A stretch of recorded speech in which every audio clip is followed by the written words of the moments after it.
नमस्कार बंधुरा Pritha kitchen with village ফুডে আপনাদের সবাইকে স্বাগত। আজকে বানাবো দুর্দান্ত স্বাদের মালাই রোল রেসিপি।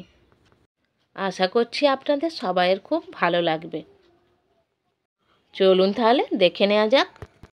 মালাই রোলের পুর বানানোর জন্য আমি ছোলার ডালটাকে সেদ্ধ করে নিয়েছি, বেটে নেবো। এবার একটা ছোট বাটির হাফ বাটি চিনি ডাল বাটার সাথে আমি মেখে নেব। পুরো ভিডিওটা দেখার জন্য অনুরোধ রইল। চ্যানেলে নতুন হলে সাবস্ক্রাইব করতে ভুলবেন না।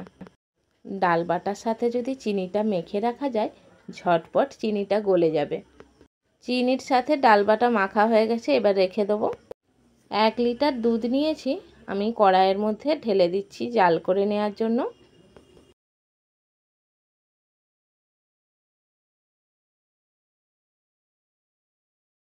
খুন্তি দিয়ে আমি দুধটাকে অনবরত নাড়তে থাকবো।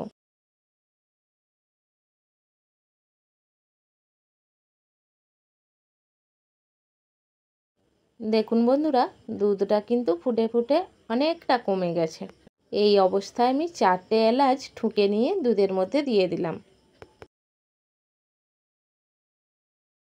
দুধটা দেখেই বোঝা যাচ্ছে দুধটা কতটা গাঢ় হয়ে গেছে। কড়াই থেকে কিছুটা দুধ একটা বাটির মধ্যে তুলে নিচ্ছি। আমার রেসিপি যদি ভালো লেগে থাকে অবশ্যই লাইক করবেন, প্রচুর শেয়ার করবেন, যাতে সমস্ত বন্ধুর কাছে এই রেসিপিটা পৌঁছাতে পারে।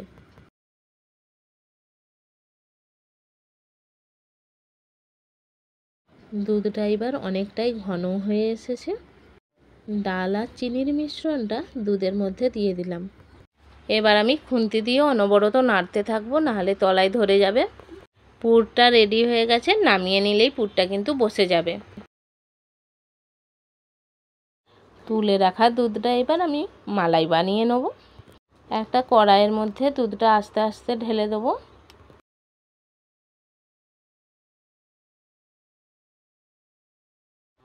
দুধটা হালকা গরম করে নিয়েছি। দুধটা হালকা গরম হয়ে গেছে, এই অবস্থায় দিয়ে দিলাম 2 চামচ আমুল দুধ। হালকা গরম অবস্থায় যদি আমুল দুধটা দেয়া হয়, তাহলে কিন্তু আমুল দুধটা খুব ভালোভাবে মিশে যায়।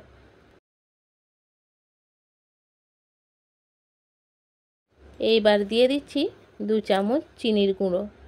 দুধের সাথে যেহেতু আমুল দুধ দেওয়া আছে, সেহেতু বেশি চিনি দেওয়ার দরকার নেই, না হলে মিষ্টি হয়ে যাবে বেশি। মালাইটা রেডি হয়ে গেছে, এবার আমি একটা বাটির মধ্যে নামিয়ে নিচ্ছি। একটা পিস কাটা পাউরুটির প্যাকেট নিয়েছি, প্যাকেটটা থেকে পাউরুটিগুলো বের করে নেব। এই মালাই রোলের রেসিপিটা কিন্তু বাড়ির সবাই ভীষণ ভালোবাসবে। আর বাড়িতে যদি আত্মীয় স্বজন আসে, ঝটপট এই রেসিপিটা বানিয়ে দিতে পারবেন। পাউরুটির 4 সাইডের শক্ত অংশগুলো আমি কেটে বাদ দিয়ে দেবো। দেখুন, রুটিটা কেটে নিয়েছি। সব পাউরুটিগুলো এইভাবেই রেডি করে নেব। পাউরুটিটাকে এবার আমি বেলে নেব। হালকা হাতে বেলবো, বেশি চাপ দেবো না। দেখুন, এইভাবে প্রত্যেকটা রুটি কিন্তু বেলে নেব। আমার রেসিপিটা কেমন লাগলো অবশ্যই কমেন্ট করে কমেন্ট বক্সে জানাতে ভুলবেন না। এবার পাউরুটির মধ্যে পুরটা কিন্তু ভরে নেব। পুরটাকে হাতের সাহায্যে একটু লম্বা করে নিলাম, নিয়ে রুটির ওপরে দিয়ে দিচ্ছি। আস্তে আস্তে রোল করে নিচ্ছি। দেখুন, এইভাবে রোল করে নিতে হবে।